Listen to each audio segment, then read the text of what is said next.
take 3 of my life story / testimony.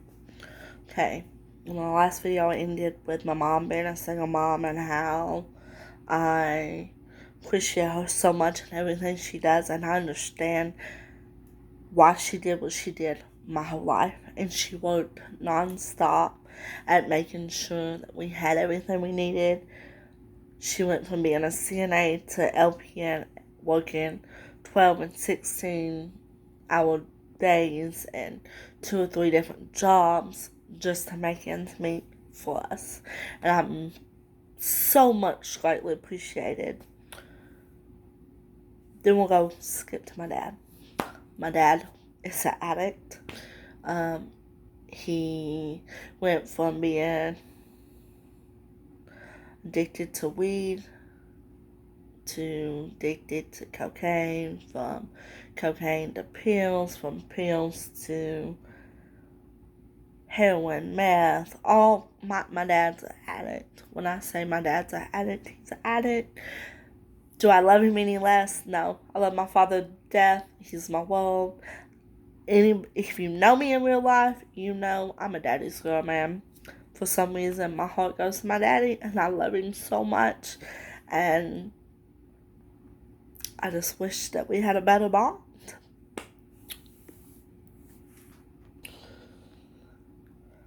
I just wish we had a better bond. I talk to my dad. I text my dad. I just wish it was better.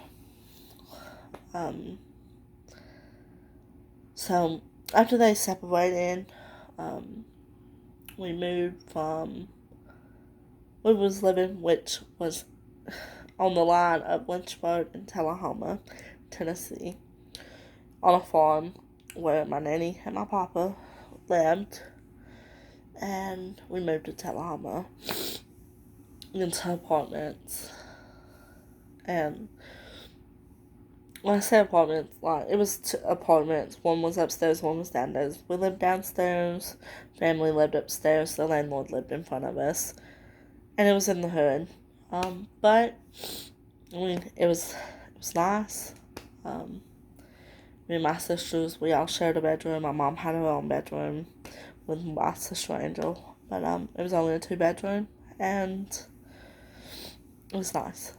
That's when my mom met a black man, and that is important. You'll understand why in a little bit. He's a black man named Sam. To this day, I still call that man Daddy Sam, because, like I said, I love my father, but I remember being so little, and that man treated me like I was his own kid. No matter my skin color, no matter what people said to him back.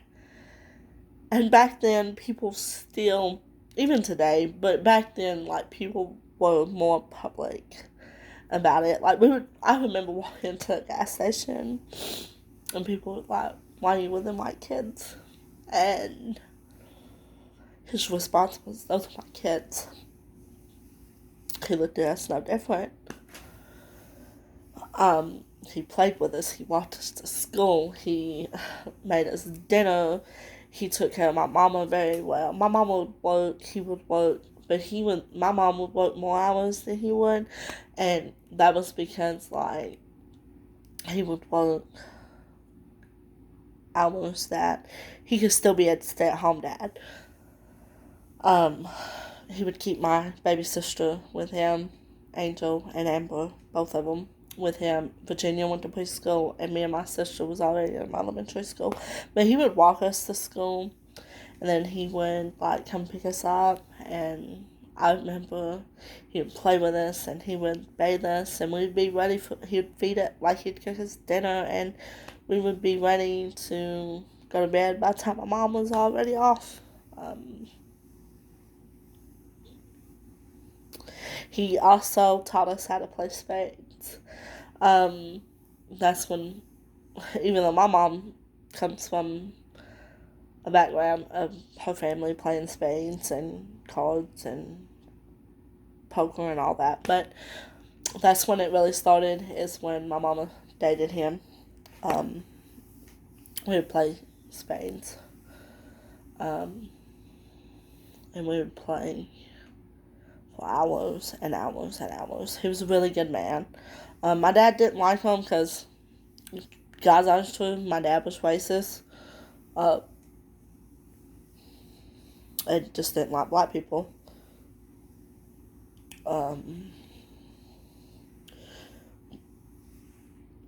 He just didn't like black people, so like he would be mean. He would drag his name through the dirt. He just for so long, like that man put up with so much out of my dad that it was ridiculous.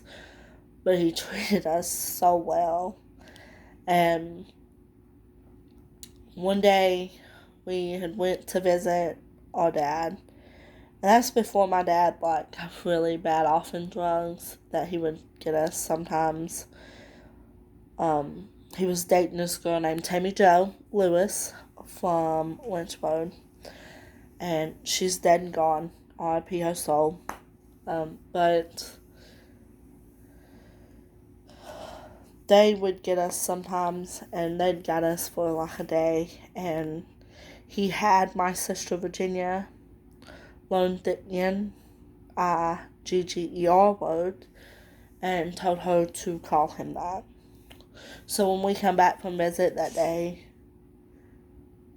she had called him that. And that's when he decided he had enough. That he couldn't take it anymore, no matter how much he loved us, how much he loved my mom. He just disappeared. We went to sleep one night, and the next morning we woke up and he was gone. Still to this day, I think of that man. Still to this day, I wish I knew what happened. That he'd just come back around and be our dad. Again, I love that man. Love my dad. But he was my daddy Sam. And he was amazing. So, after that, my mom really didn't date, per se. There was a few men that she did have relations with, but they weren't in and out of our life. There was one other man. That's a different story, and I won't put that in this video. But up there for a long time, my mom did not date. My Aunt Elizabeth, which is Elizabeth Fanning, which is my dad's sister, weirdly enough. She was our babysitter when my mom worked, and she helped raise us. Give her a shout out. I actually call that woman Daddy Liz, because she treated us like a dad. Like, she was there all the time. She taught us right from wrong. She played with us. She helped my mom when my mom needed her. Like, she was amazing. So, yeah.